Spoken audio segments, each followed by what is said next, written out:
Hello friends, welcome to our channel BPSC Bihar.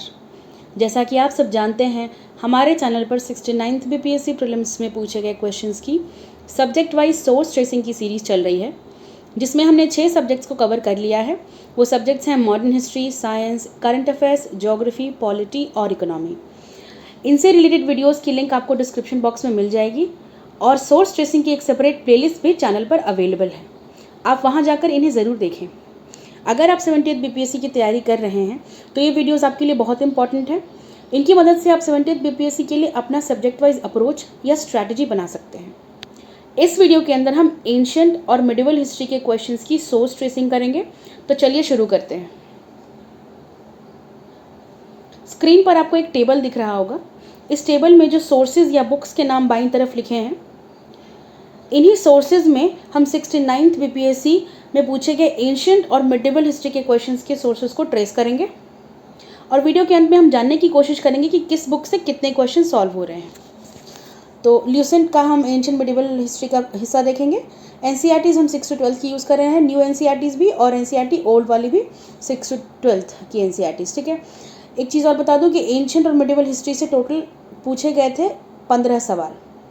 ठीक है, जिसमें से एंशिएंट के थे 7 सवाल, मिडिवल का था 6 सवाल और 2 क्वेश्चंस थे आर्ट एंड कल्चर से। 2 सवाल थे आर्ट एंड कल्चर से, तो टोटल 15 सवाल हुए एंशिएंट और मिडिवल हिस्ट्री से 69 बीपीएससी में पूछे गए। और ये जो मैं यहाँ पे क्वेश्चन पेपर यूज़ कर रही हूँ, ये सेट ए है। बीपीएससी की ऑफिशियल वेबसाइट पे ये अवेलेबल होता है, इसलिए हम ये यूज़ करते हैं। सेट ए में पहला क्वेश्चन है क्वेश्चन नंबर 55। ये एंशिएंट हिस्ट्री का क्वेश्चन है। तो पहले हम जो क्वेश्चंस शुरू के 7 क्वेश्चन जो है वो एंशिएंट हिस्ट्री के क्वेश्चन है, हम उनको हैंडल करेंगे और फिर हम मिडिवल की तरफ बढ़ेंगे और उसके बाद आर्ट एंड कल्चर। तो चलिए शुरू करते हैं। देखिए, ये जो आपको क्वेश्चन दिख रहा है, ये इंडस वैली सिविलाइजेशन से रिलेटेड है कि इसमें से कौन से एनिमल नहीं नोन थे इंडस वैली के लोगों को। तो ये सवाल का जवाब जब हम ट्रेस करते हैं अपने सोर्सेज में, तो ल्यूसेंट के अंदर हमको ये मिलता है। ये ल्यूसेंट में ना कॉमन फीचर्स है इंडस वैली सिविलाइजेशन वाला हिस्सा जब आप पढ़ेंगे, हड़प्पन कल्चर वाला, तो उसमें ये मैं 8th एडिशन की बात कर रही हूँ ल्यूसेंट का। उसमें पेज नंबर 26 पर, ठीक है, पेज नंबर 26 पर आपको ये मिल जाएगा मेंशन किया हुआ कि कौन कौन से एनिमल्स वहाँ पे लोगों को नोन थे इंडस वैली सिविलाइजेशन के। तो जो ऑप्शन में दिया गया है उन ऑप्शन उसमें से बुल और एलिफेंट यहाँ पे है, लेकिन अगर हम सारे को ही सर्च कर रहे हैं यहाँ पे देखिए, अगर आप इनके नाम पढ़ेंगे तो यहाँ पे आपको हॉर्स नहीं दिखेगा और ऑप्शन में यहाँ पे हॉर्स था। तो इस तरह से ये क्वेश्चन जो है ल्यूसेंट से सॉल्व हो जाता है। फिर जब हम इनको एनसीईआरटी में ट्रेस करने चलते हैं तो हमको 12th क्लास की जो थीम्स इन इंडियन हिस्ट्री वाली बुक है ना, पार्ट 1, उसमें मिलता है। चैप्टर 1 है और वो हड़प्पन सिविलाइजेशन के ऊपर चैप्टर है। उसी में पेज 3 पर आपको ये मेंशन मिलेगा सारे एनिमल्स के नाम। ये हाईलाइटेड हैं, आप इनको पढ़ सकते हैं पॉज करके जैसा भी आपको लगे। मैं पूरा रीड आउट करूँगी तो इससे वीडियो थोड़ी लंबी हो जाती है और ऑफकोर्स कोई लंबी वीडियोज़ देखना पसंद नहीं करेगा। हमारे पास समय बहुत कम है ना आजकल, इस वजह से। तो चलिए अगले सोर्स की तरफ बढ़ते हैं। ये है एनसीईआरटी ओल्ड। ये वाला जो था ये न्यू एनसीईआरटी का है, ठीक है, थीम्स वाला। 12th क्लास की themes in Indian history part 1 वाला, उसमें चैप्टर 1 पेज 3। ये जो वाला ये जो आप इमेज देख रहे हैं, ये वाला इमेज जो है वो ओल्ड एनसीईआरटी का है। ओल्ड एनसीईआरटी 6th क्लास की एनसीईआरटी है, चैप्टर 2 है उसमें और पेज नंबर 32 पे आपको ये चीज़ मिलेगी कि कौन से फॉरेस्ट एनिमल्स जानते थे लोग वहाँ पे। इनके नाम है tiger, elephant, rhinoceros and hippopotamus. फिर हम आगे उसी बुक में बढ़ते हैं तो पेज नंबर 34 पे लिखा हुआ है कि कौन से डोमेस्टिक एनिमल्स वहाँ पे एग्जिस्ट करते थे इंडस वैली के टाइम पे। तो आपको डॉग, गोट, ये सब दिख जाएंगे। उसके बाद सील के ऊपर बुल बना हुआ था, तो ये भी यहाँ पे आपको इमेज दिख रही होगी। ठीक है, तो out of all the animals that you see, यहाँ पे किसी में भी हॉर्स मेंशन नहीं है। तो ये वाला जो सवाल है, पहला सवाल एंशिएंट वाला, ये आपको ल्यूसेंट से भी सॉल्व हो रहा है, ये आपको नई वाली एनसीईआरटी से भी सॉल्व हो रहा है, ये आपको पुरानी वाली एनसीईआरटी, ये क्लास 6 की एनसीईआरटी, इससे भी सॉल्व हो रहा है। ठीक है, तो आगे बढ़ते हैं अगले प्रश्न की तरफ। ये है 61, क्वेश्चन नंबर 61। इसमें पूछ रहा है कि स्तूपा चैत्य विहारा किससे रिलेटेड है। तो ये बुद्धिज्म से रिलेटेड है। इसकी सोर्स ट्रेसिंग की तो ल्यूसेंट पे ये मिल गया, पेज नंबर 35 है। अगेन आई रिपीट, ये 8th एडिशन है, आप अपने एडिशन में देख लीजिए बुद्धिज्म वाले चैप्टर के अंदर जाकर। बुद्धिज्म सेक्रेड श्राइन्स करके दिया हुआ टॉपिक वहाँ पे ये डिस्कस्ड है, यहाँ पे देख सकते हैं, हाईलाइटेड है यहाँ पे कौन से आर्किटेक्चरल या फिर श्राइन्स जो थे बुद्धिस्ट आर्किटेक्चर से रिलेटेड है। स्तूप, चैत्य और विहार, इनके बारे में यहाँ पे मैंशनड है। और ये देखिए एनसीईआरटी का। तो ये ना एनसीईआरटी में भी हमको मिल रहा है, 6th क्लास की एनसीईआरटी है, ठीक है। चैप्टर 6 है जो न्यू क्वेश्चंस एंड आइडियाज़ करके चैप्टर का नाम है। पेज नंबर 58 पर है ये चीज़, यहाँ पर ये वाला हिस्सा माफ़ करिएगा, 10 पार्ट, ये विहार वाला पार्ट जो है पेज नंबर 58 पर है, ठीक है। कि क्या हैं ये विहार, कौन से स्ट्रक्चर्स होते हैं, पूरे अच्छे से एक्सप्लेन किया गया है। ऑल्दो ये जैन और बुद्धिज़्म को लेकर के चलते हैं, बट यहाँ पे देख सकते हैं these were known as the viharas, the earliest viharas were made of wood and then of brick. तो जब आप इसको डिटेल में पढ़ेंगे you will come to know कि बुद्धिस्ट स्ट्रक्चर है, इनके बारे में यहाँ पे डिस्कस किए हुए हैं अच्छे से, ये वाला देखिए। और उसके बाद उसी बुक के अंदर आपको 10th चैप्टर के अंदर मिलेगा स्तूप के बारे में डिस्कस्ड, ये है स्तूप मीन्स माउंड एंड ऑल। फिर बुद्धा और उनके फॉलोअर्स से रिलेटेड कैसे उनके एशेज़ रखे हुए हैं, टीथ, बोन एट्सेट्रा एट्सेट्रा। तो you can find this information NCERT new वाले में। 12th क्लास की एनसीईआरटी में भी आपको मिलता है इसके बारे में, ये देखिए ये 12th क्लास की एनसीईआरटी से इमेज लिया हुआ है, चैप्टर 4 है वहाँ पे। कल्चरल डेवलपमेंट 600 BC से लेकर 600 AD करके चैप्टर है, उसके अंदर आपको मिल जाएगा। ये पेज नंबर 95-96 में है स्तूपास के बारे में। और यहीं पे आपको साथ में दिख रहा होगा चैत्यों के बारे में भी लिखा हुआ है, यहाँ पे ये देखिए चैत्य, ठीक है। और वो चैत्य क्या होते हैं उनके बारे में भी आपको डिस्क्राइब्ड मिल जाएगा। तो न्यू एनसीईआरटी के अंदर है, साथ के साथ ये देखिए ओल्ड एनसीईआरटी, बुद्धिस्ट मॉन्यूमेंट्स और हाईलाइटेड दिख रहा है आपको चैत्य स्तूप। ये क्लास 6th की एनसीईआरटी है, इंडिया आफ्टर मौर्यन करके 6 चैप्टर भी है। तो क्लास 6 चैप्टर 6 ओल्ड एनसीईआरटी का इंडिया आफ्टर मौर्यंस करके पेज 85 पे सारा मेंशन है। बुद्धिस्ट मॉन्यूमेंट्स कौन कौन से थे उसमें चैत्य विहार और स्तूपों के बारे में मेंशन है। आइए अगले क्वेश्चंस की तरफ बढ़ते हैं, इसकी सोर्स की ट्रेसिंग करते हैं कि ये फाहिन किन के शासनकाल में आए थे और ह्यूनसांग किन के शासनकाल में आए थे, उनसे रिलेटेड क्वेश्चन है। ये थोड़ा सा स्विच करके पूछा हुआ था, ठीक है। हर्षवर्धन के टाइम पे ह्यूनसांग आए थे और फाहिन आए थे चंद्रगुप्त द्वितीय के टाइम पे, तो इन्होंने इसको रिवर्स कर दिया है। ये वाला क्वेश्चन आप लूसेंट से सॉल्व कर सकते हैं, वहाँ पे जब आप पढ़ने जाएंगे चंद्रगुप्त मौर्य और हर्षवर्धन के काल के बारे में, तो आपको वहाँ पे मिल जाएगा। ये फाहिन का मेंशन है, ठीक है, कि चंद्रगुप्त के रेन में आए थे, हाईलाइटेड है यहाँ पर आप देख सकते हैं। ये पेज नंबर 45 पे है, गुप्ता पढ़ेंगे तो आप वहाँ पे जाकर देख लीजिएगा। उसके बाद ये हर्षवर्धन के टाइम पे आप जब पुष्यभूति साम्राज्य पढ़ेंगे तो आपको यहाँ पे मिल जाएगा कि ह्यूनसांग आए थे, ये पेज नंबर 48 पे है, उसकी मैंने यहाँ पे हाईलाइटेड इमेज लगाई हुई है। साथ के साथ हमको ये न्यू वाली एनसीईआरटी से भी सॉल्व हो जाएगा, प्रोवाइडेड आपको पता हो कि ज़ुआंगजांग जो है वो ह्यूनसांग का ही नाम था। अगर आपको ये नहीं पता है तो आप ये क्वेश्चन न्यू एनसीईआरटी से नहीं सॉल्व कर सकते हैं, क्योंकि वहाँ पे इन सब के नाम अलग दिए हुए हैं। ह्यूनसांग का नाम ज़ुआंगजांग लिखा हुआ है, इनके अलग अलग नामों से इनको जाना जाता है, प्रोनाउंसिएशन की डिफरेंस होती है और दूसरे कारणों की वजह से। तो ये क्वेश्चन पार्शली सॉल्वेबल है if you know this, otherwise ये मुश्किल होगा कर पाना, ठीक है। पर ओल्ड एनसीईआरटी में अगर हम देखें तो ये क्वेश्चन बहुत आसानी से वहाँ से सॉल्व हो रहा है। ये देखिए फाहिन के बारे में ये जो पूरा चैप्टर है, ये जो मैंने इमेज लगाई हुई है, ये चैप्टर 7 है, 6th क्लास की एनसीईआरटी है। देखिए एंशिएंट हिस्ट्री के जितने भी क्वेश्चन यहाँ पे हम डिस्कस कर रहे हैं ना, उसमें से मेजॉरिटी क्वेश्चन 6th क्लास की ओल्ड एनसीईआरटी से सॉल्व हो रहे हैं और मेजॉरिटी क्वेश्चन ल्यूसेंट से भी सॉल्व हो रहे हैं। बट फिर भी आपको स्पेसिफिकली बताते जाऊंगी मैं कि कौन सा वाला किस में से नहीं हो रहा है, so that you have an idea कि अगर आप जब चूज़ करेंगे अपना बुक या कॉम्बिनेशन ऑफ बुक्स, तो आप कौन से 2 बुक या कौन सी एक किताब को चूज़ करेंगे। तो ये वाला जो है ये ओल्ड एनसीईआरटी की इमेज है, ठीक है, ओल्ड एनसीईआरटी की इमेज है। और ये क्वेश्चन नंबर कौन सा है, 68, हाँ। तो ये पेज नंबर 107 पे हमको मिलता है ओल्ड एनसीईआरटी के अंदर। ये एज ऑफ गुप्ताज में है आपको, ऑफकोर्स क्योंकि फाहिन चंद्रगुप्त के टाइम पे आए थे, तो एज ऑफ गुप्ताज में हमको मिलेगा। यहाँ पे हाईलाइटेड है ये कि इनका अकाउंट बहुत यूज़फुल है, गुप्ता पीरियड के बारे में इंफॉर्मेशन मिलती है। फिर हम जब हर्षवर्धन को पढ़ेंगे, ठीक है, the age of smaller kingdoms करके चैप्टर है, पेज नंबर 119 में हमको ये मिल रहा है, चैप्टर 8 है ये ओल्ड एनसीईआरटी के अंदर। वहाँ पे ह्यूनसांग हर्षवर्धन के टाइम पे आए थे, यहाँ पे मेंशन्ड है, मैंने हाईलाइट किया हुआ है। तो ये क्वेश्चन जो है ओल्ड एनसीईआरटी से भी सॉल्व हो जाता है। एट द सेम टाइम वही क्लास 6 की ओल्ड एनसीईआरटी में ना लास्ट के अंदर एकदम बुक के लास्ट में आपको ये इस तरह से टेबल्स मिल जाते हैं, ग्लॉसरी कह सकते हैं इसको आप, जिसमें इंपॉर्टेंट पर्सनालिटीज़ का ना लिस्ट बना हुआ है।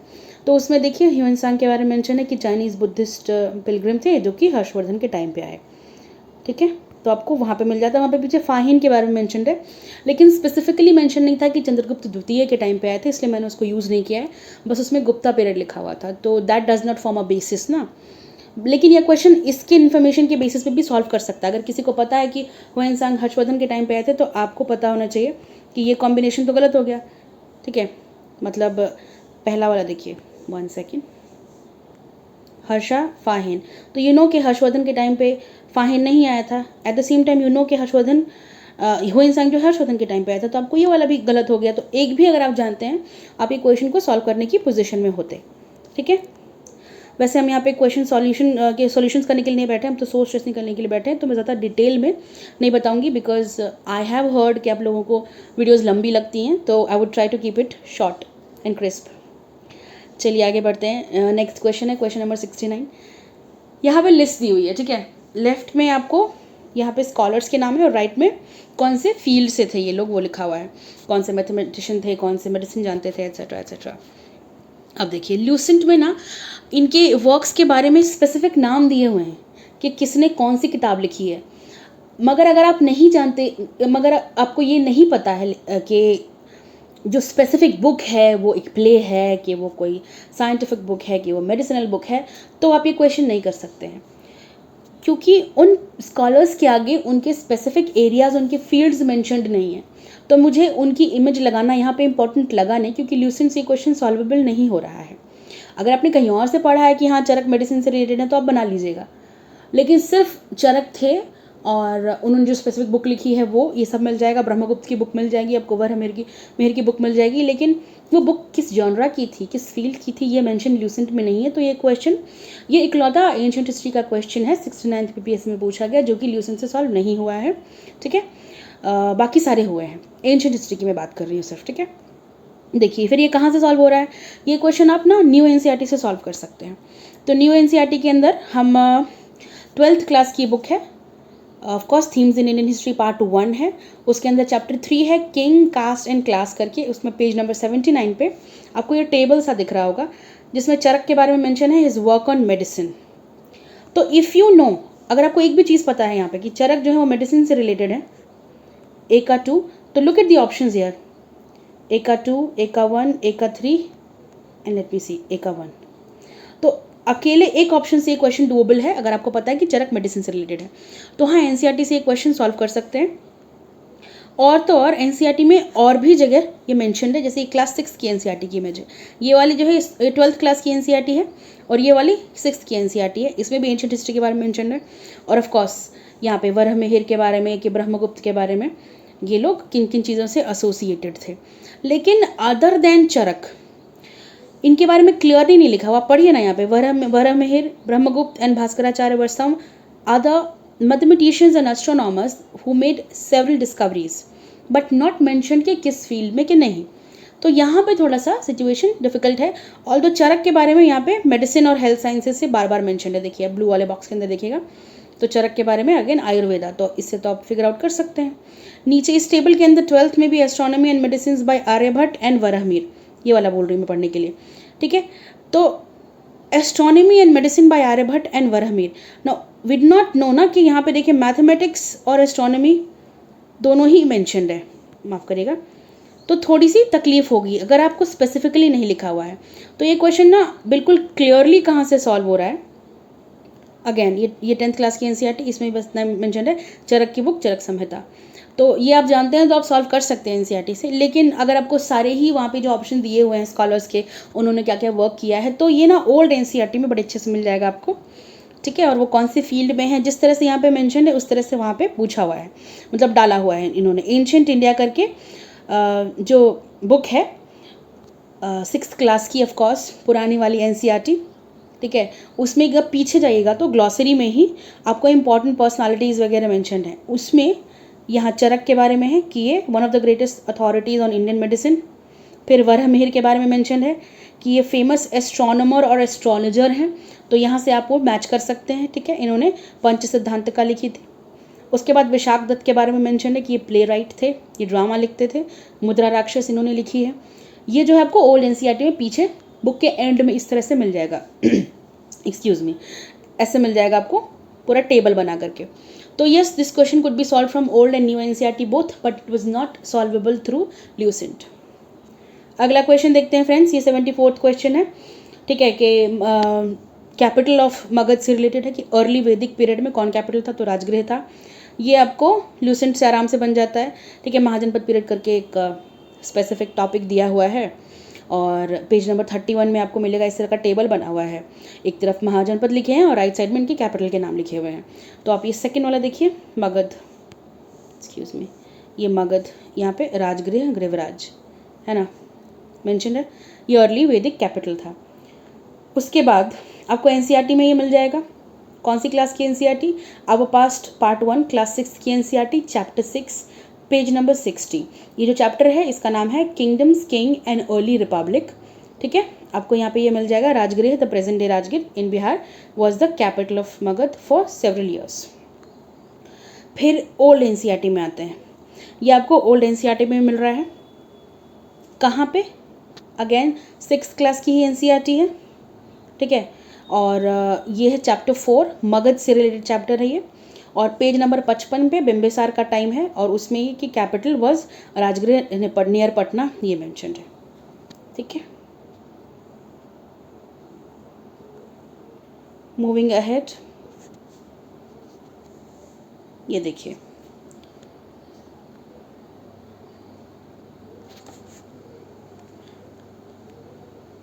नीतिसर, excuse me just a minute, question number 77, Nitisara एक अर्ली बुक है पॉलिटिक्स की, ये कौन लिखे थे, तो ये कमंदक लिखे हैं।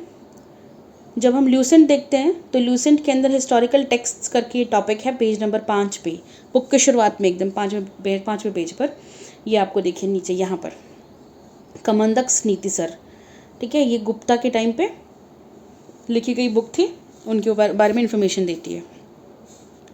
ये ना मुझे कहीं और नहीं मिला अदर दैन ल्यूसेंट, ना ये ओल्ड एनसीईआरटी से सॉल्व हो रहा है, ना ये न्यू एनसीईआरटी से सॉल्व हो रहा है, सारी की सारी देख ली।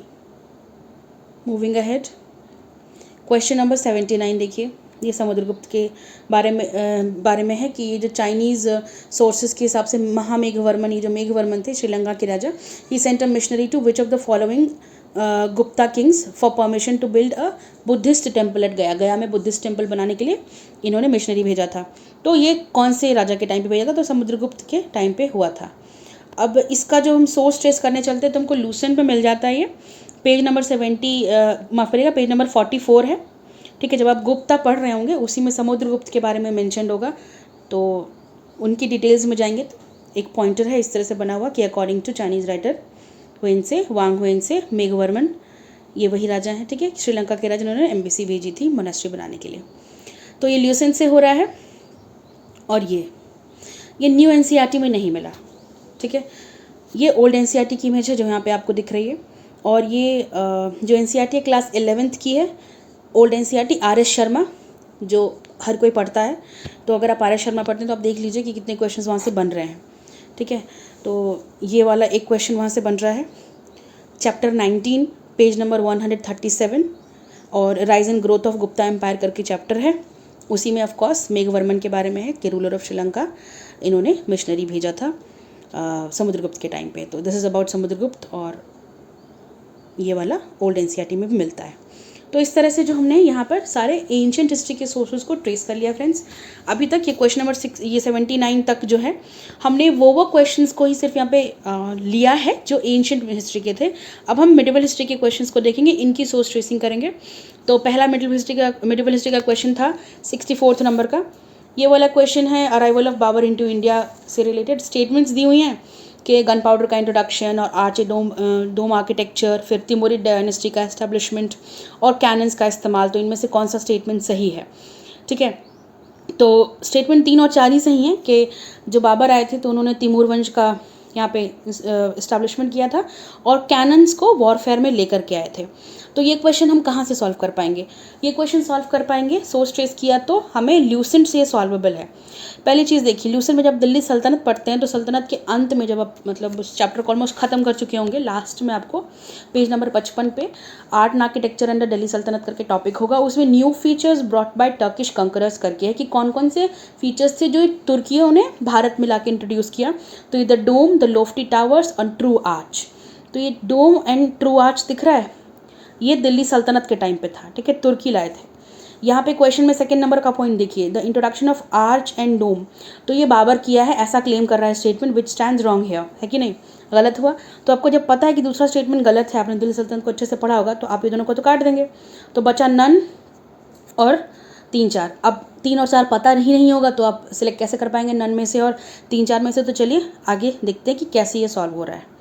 फिर जब आप मुगल एम्पायर पढ़ने चलेंगे, मुगल पीरियड, ल्यूसेंट की बात कर रही हूँ मैं, बाबर हैं पहले शासक, इनके टाइम पे ही दूसरा ही स्टेटमेंट है, डिसेंडेंट ऑफ तिमूर, ठीक है, तिमूरी डायनेस्टी के डिसेंडेंट हैं।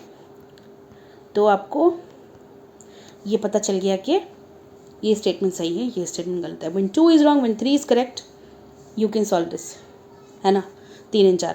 चलो आपको कैनन्स के बारे में नहीं पता, आपको गन पाउडर के बारे में नहीं पता, बहुत इसके ऊपर कंट्रोवर्शियल हो रखा है, कहीं पे मेंशन है कहीं पे मेंशन नहीं है, ऐसा कुछ होता रहता है ना, तो आप बस इससे क्वेश्चन को सॉल्व कर सकते थे। उसके अलावा देखिए इसको एनसीईआरटीज़ में ट्रेस करते हैं ना, तो ये अपना है 7th क्लास की एनसीईआरटी आवर पास्ट पार्ट 2, उसमें चैप्टर 4 है मुगल एम्पायर के ऊपर, पेज नंबर 46 और 47। 46 में देखिए मेंशन है ना, Mughals the successor of Timur, तो आपको यहाँ से पता चल गया। उसके बाद ये है पेज नंबर 47, यहाँ पे ये छोटी सी इमेज के नीचे देखिए कैनन्स, मैंने हाईलाइट किया, वो इमेज के नीचे फिगर वाला देखिएगा कि cannons were an important addition in 16th century warfare, Babur use them effectively in the first battle of Panipat. तो जो 4th स्टेटमेंट यहाँ पे मेंशन था ना कि introduction of cannons in the warfare, आपको यहाँ से मिल जाता है। तो एनसीईआरटी से ये दोनों सॉल्व हो रहे हैं, दोनों स्टेटमेंट्स एज इट इज़ मिल जा रहे हैं, ठीक है। उसके बाद ये अगेन 12th क्लास की एनसीईआरटी, मैंने जितने ज़्यादा प्रूफ हो सके उतने लगाए हैं सो दैट कॉन्क्रीट हो चीज़ें। यहाँ पे फिर मेंशन है तुगलकाबाद आर्ट एंड आर्किटेक्चर, मतलब ये तुगलक वंश के टाइम का बना हुआ बिल्डिंग, दिल्ली सल्तनत के टाइम का, सल्तनत मुगल के पहले का समय है, ठीक है। तो यहाँ पे हम डोम्स देख सकते हैं, आर्च देख सकते हैं, तो ये जो सारे शेप्स हैं ये मुगल नहीं लाए थे, उनके पहले से यहाँ पे चल रहा है। अगेन ये 12th क्लास की एनसीईआरटी में चैप्टर 5 था वो, ठीक है, पेज नंबर 127 के अंदर ही मेंशन है। अब ये देखिए ये ओल्ड एनसीईआरटी से लिया है मैंने, ओल्ड एनसीईआरटी 7th क्लास की है, चैप्टर 5, ठीक है, और इसके अंदर है ये पेज नंबर 64, हाँ ठीक है। तो ये है पेज नंबर 58, माफ़ करिए, हाँ ये चैप्टर 5 है 7th क्लास की एनसीईआरटी का, और पेज नंबर 58 है जिसमें coming of Mughals and Europeans के ऊपर टॉपिक है, एक चैप्टर है, बाबर का टॉपिक है, और इस पर देखिए हाईलाइटेड है ना, Babur was descendant of Timur. उसके बाद ही had bought artillery from Central Asia, artillery cannons are a big part of artillery, ठीक है। तो आप जैसे ये वाला क्वेश्चन ही कर सकते हैं ना, ये सॉल्व किए डिसेंडेंट्स से तिमूर के, वैसे ही सेम उसी बुक के अंदर आपको चैप्टर 6 मिलता है जिसमें पेज नंबर 64 पे मेंशन्ड है कि the most important architectural forms were the true arch and the dome, ठीक है, ये दोनों चीज़ें मेंशन्ड है।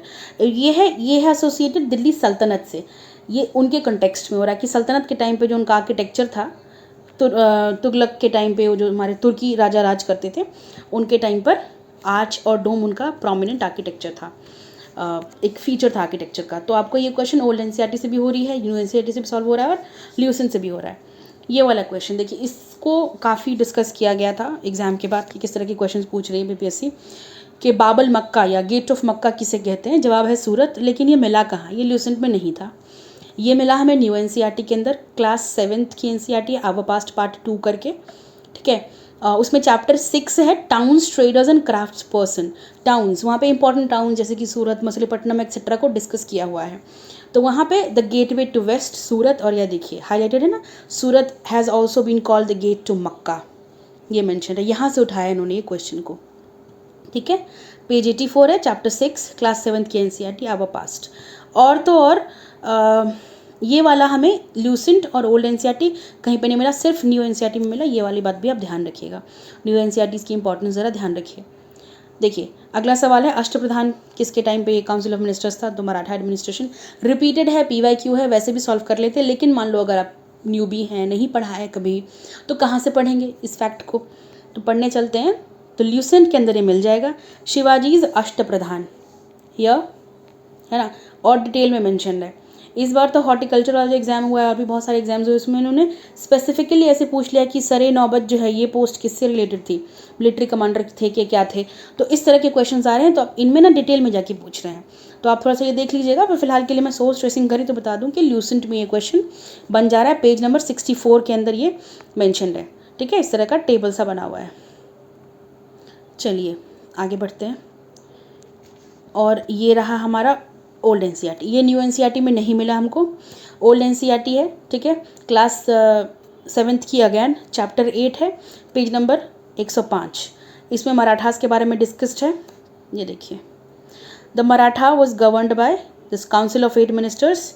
नेक्स्ट है ये द अष्टप्रधान, ओल्ड NCERT। ठीक है, मूविंग अहेड, ये रहा अगला क्वेश्चन। तो ये वाला जो हमने ऊपर जो क्वेश्चन किया अष्टप्रधान वाला, वो सिर्फ ल्यूसेंट से हुआ और ओल्ड NCERT से हुआ, न्यू NCERT से नहीं हो रहा है। 70th वाला क्वेश्चन जो है ये बलबन के बारे में, कि नवरोज़ पर्शियन फेस्टिवल भारत में कौन शुरू करता है। ठीक है, तो ये ना ल्यूसेंट में मिला, न न्यू NCERT में मिला, और ना ही ये ओल्ड NCERT में मिला। ऑल्दो ये फैक्ट PYQ है, इसको कई बार पास्ट ईयर क्वेश्चन में पूछा गया है। ये एक UPSC का रिपीटेड क्वेश्चन भी है, नौरोज़ फेस्टिवल रिलेटेड। एक चीज़ और ध्यान दीजिएगा, अगर आप PYQ सॉल्व कर रहे हैं तो आप UPSC के एंशिएंट मिडिवल के PYQs को प्लीज़ मत मिस करिएगा, क्योंकि जो मैं क्वेश्चन यहाँ पे डिस्कस कर रही हूँ इसमें से काफ़ी सारे ऑलमोस्ट 40% क्वेश्चंस UPSC के PYQ भी हैं। तो अगर मैं उनको भी मेंशन करने लग जाऊँ कि PYQ क्वेश्चन है, इस स्टेट में पूछा गया, तो वीडियोस काफ़ी लंबी हो जाएंगी, इसलिए मैंने अवॉइड किया है। बस सोचा था कि कॉन्क्लूसिवली आपको बता दूंगी कि एंशिएंट मिडिवल का जब आप PYQs कर रहे हैं तो UPSC के इग्नोर मत करिएगा, क्योंकि BPSC बहुत कॉपी करती है UPSC को। ठीक है, वहाँ से स्ट्रेट क्वेश्चन उठा रही है। तो ये वाला भी UPSC का PYQ है। ये ना हमारे तीनों सोर्सेज में तो कहीं नहीं मिला, ना लूसेंट में था, ना नई या पुरानी NCERT में, लेकिन ये मुझे ना तमिलनाडु वाली ही बुक में मिला। तमिलनाडु की बुक है, तमिलनाडु बोर्ड की एंशिएंट मिडिवल हिस्ट्री की, उसमें बलबन का एरा है दिया हुआ, और वहाँ पे ये नवरोज़ फेस्टिवल, देखिए पर्शियन फेस्टिवल ऑफ नवरोज़, ये बलबन इंट्रोड्यूस किया था, देखिए यहाँ पे मेंशन है ना।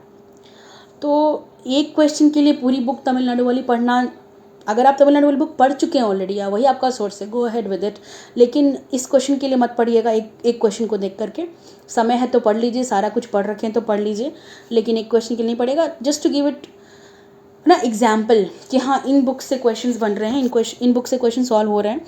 जो कम पढ़ते हैं लोग, UPSC के लिए ज़्यादा पढ़ते हैं, तमिलनाडु वाली बुक बहुत ही कम पढ़ते हैं लोग। सतीश चंद्रा पढ़ लेते हैं लोग, RS शर्मा पढ़ लेते हैं, या लूसेंट पढ़ लेते हैं। तो मैं यहाँ पे बस बता दूं कि ये वाला क्वेश्चन किसी भी सोर्स से सॉल्व नहीं हुआ। 70th वाला।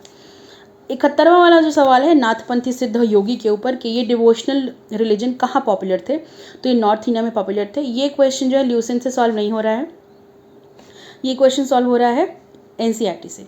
7th की है, क्लास 7th की NCERT, चैप्टर 8, पेज नंबर 110। ये जो चैप्टर है वो डिवोशन पाथ टू डिवाइन करके नाम है। ठीक है, और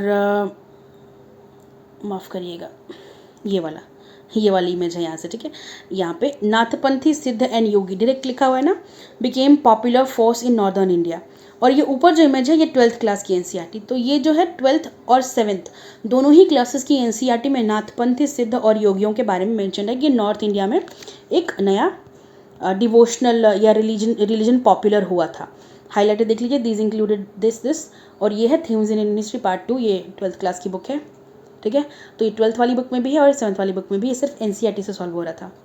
थोड़ा सा ये वाला भी क्वेश्चन काफ़ी डिस्कस था कि कहाँ से पूछ रहे हैं इस तरह के क्वेश्चंस, तो NCERT से पूछ रहे हैं। नेक्स्ट है ये फतूहत आलमगिरी, ये लिखा गया था किनके द्वारा, ईश्वरदास नागर, और ये है ल्यूसेंट के अंदर अच्छे से टेबल में अवेलेबल है आपको, पेज नंबर 64 के अंदर बुक्स एंड ऑथर्स करके एक टेबल है, और वहाँ पे आप देख सकते हैं। ये वाला सेकंड वाला पॉइंट देखिएगा, फतूहत आलमगिरी ईश्वरदास नागर ने लिखा है, औरंगजेब की हिस्ट्री के बारे में मेंशन है इसमें। ठीक है, ये लूसेंट से हुआ क्वेश्चन, ये NCERT से किसी से भी सॉल्व नहीं हुआ, न नई वाली से न पुरानी वाली से। अगला प्रश्न है फ्रेंड्स, अब यहाँ पर इस क्वेश्चन तक हम मिडिवल हिस्ट्री को ख़त्म कर चुके हैं। जितने भी क्वेश्चन मिडिवल हिस्ट्री के थे वो डिस्कस हो चुके हैं, जो 69th बीपीएससी में आए थे। अब जो है ये आर्ट एंड कल्चर के 2 सवाल हैं, उनको देख लेते हैं वो बन रहे हैं कि नहीं ल्यूसेंट से और एनसीईआरटी से, या फिर कहीं और से बनाना पड़ेगा इनको।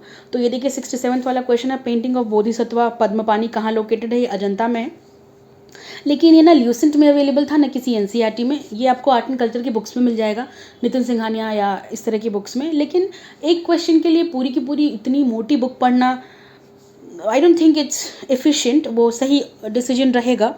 प्रॉबेबली इस तरह के क्वेश्चन के लिए आप 5-6 क्वेश्चन अगर आप जब प्रैक्टिस करेंगे ना, तो आपको इनकाउंटर हो जाएगा कि बोधिसत्व के बारे में पद्मपानी वज्रपानी दोनों मेंशनड होगा, और इनकी इमेजेस जो है अजंता में बनी हुई हैं। आपको अजंता एलोरा इनकी गुफाओं के बारे में, वहाँ पे आर्ट कैसा है, दशावतार टेम्पल, बहुत सारे क्वेश्चंस यूपीएससी पहले पूछ चुकी है, और ये यूपीएससी वाले क्वेश्चंस को एज इट इज़ उठा रहे हैं आर्ट एंड कल्चर से। ठीक है, तो आप स्पेसिफिकली एंशिएंट मिडिवल और आर्ट एंड कल्चर जब प्रैक्टिस कर रहे हैं, पढ़ रहे हैं ना, तो प्रैक्टिस करिए तो यूपीएससी के क्वेश्चन ज़रूर कर लीजिएगा, क्योंकि ये उठा रहे हैं वहाँ से स्ट्रेट क्वेश्चन उठा रहे हैं। ठीक है, जैसा का तैसा। नेक्स्ट ये देखिए, ये भी आर्ट एंड कल्चर का क्वेश्चन है कि इसमें से कौन जो है यूनेस्को वर्ल्ड हेरिटेज साइट नहीं है? कुतुब मीनार, रेड फोर्ट है, इंडिया गेट नहीं है। ये ल्यूसेंट से सॉल्व हो रहा है, ये हमारी प्यारी ल्यूसेंट, उससे ये क्वेश्चन सॉल्व हो रहा है, आर्ट एंड कल्चर का है। बट वहाँ पे पीछे ना एकदम लास्ट में बुक के टेबल दिया हुआ मिसलेनियस का, टेबल नंबर 28 है ये, यूनेस्कोज वर्ल्ड हेरिटेज साइट का, पेज नंबर 354 पर। तो जो पूरी लिस्ट है इसमें आप देखिए, कुतुब मीनार है ना, हाईलाइट किया हुआ मैंने, रेड फोर्ट है, बट पूरी लिस्ट में आपको इंडिया गेट कहीं नहीं दिखेगा। आप पढ़ लीजिएगा खुद से, तो ध्यान रखिएगा जब अगली बार परीक्षा की तैयारी करके जाइएगा तो मिसलेनियस वाला चैप्टर वाला हिस्सा वो मिस मत करिएगा। उसमें जो आपको आर्ट एंड कल्चर से रिलेटेड लगे, जो इम्पोर्टेंट सा लगे, ज्योग्राफी वाला, कुछ हिस्ट्री की भी चीज़ें, वो ज़रूर कर लीजिएगा। ठीक है, तो इस तरह से हमारे सारे क्वेश्चंस की सोर्स ट्रेसिंग हो चुकी है फ्रेंड्स।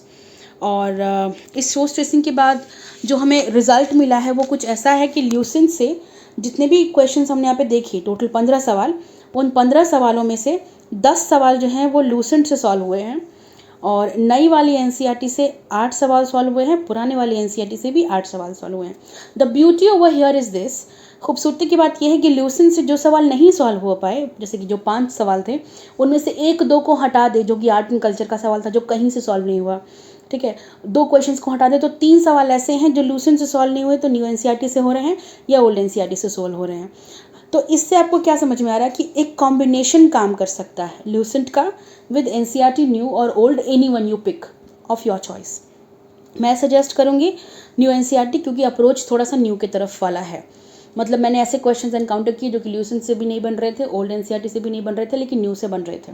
ऐसे 3 सवाल हैं। ठीक है, तो आप न्यू एनसीईआरटी और ल्यूसेंट का कॉम्बिनेशन बना सकते हैं अगर आपके पास समय है, नहीं तो just go ahead with your Lucent.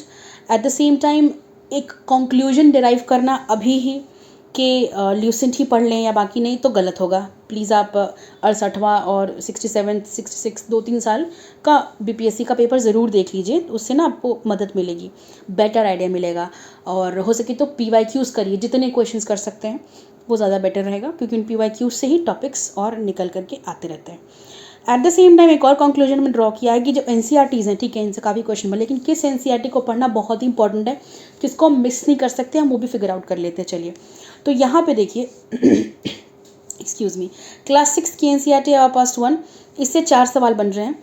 7th की एनसीईआरटी आवर पास 2, इससे 3 सवाल बन रहे हैं। थीम्स इन हिस्ट्री है पार्ट 1, ठीक है, इससे 3 सवाल बन रहे हैं। थीम्स इन इंडियन हिस्ट्री, माफ़ करिएगा, themes in Indian history part 2, 12th class की एनसीईआरटी, इससे 1 सवाल बन रहा है। तो नाउ यू नो कि आपको कौन सी बुक को पढ़ना बहुत ही ज़रूरी है, लाजमी है, जिसको आप छोड़ ही नहीं सकते, कि अगर मोस्ट फ़ायदा जिस बुक से निकलेगा वो कौन सी हो सकती है, तो आप चूज़ करिए। यहाँ पर आपके पास यहाँ पर सब कुछ डेटा दिया हुआ है, ठीक है, it has to be your call. और आप एक अच्छा कॉम्बिनेशन बनाएंगे अपने लिए, ऐसी मैं आशा करती हूँ। हमारे एनालिसिस का इस्तेमाल करेंगे, सोर्स ट्रेसिंग का इस्तेमाल करेंगे और अपनी तैयारी बहुत अच्छी करेंगे। फिलहाल इस वीडियो में इतना ही फ्रेंड्स, हम आ चुके हैं इस वीडियो के अंत पर। इस वीडियो के लिए धन्यवाद आप सभी का, अगर आप अभी तक देख रहे हैं तो। और अगर आपको हमारी वीडियोस पसंद आती हों तो प्लीज़ हमें हमारे चैनल को लाइक करें, शेयर, सब्सक्राइब करें। कोई अगर आपको सुझाव देना हो, कोई रिक्वेस्ट हो, तो प्लीज़ कमेंट में आप ज़रूर बताएं क्या है आपका वो सुझाव, या कोई और भी बात हो तो आप हमें कमेंट में बता सकते हैं। और तब तक के लिए धन्यवाद और wish you all the best for your exams. Thank you.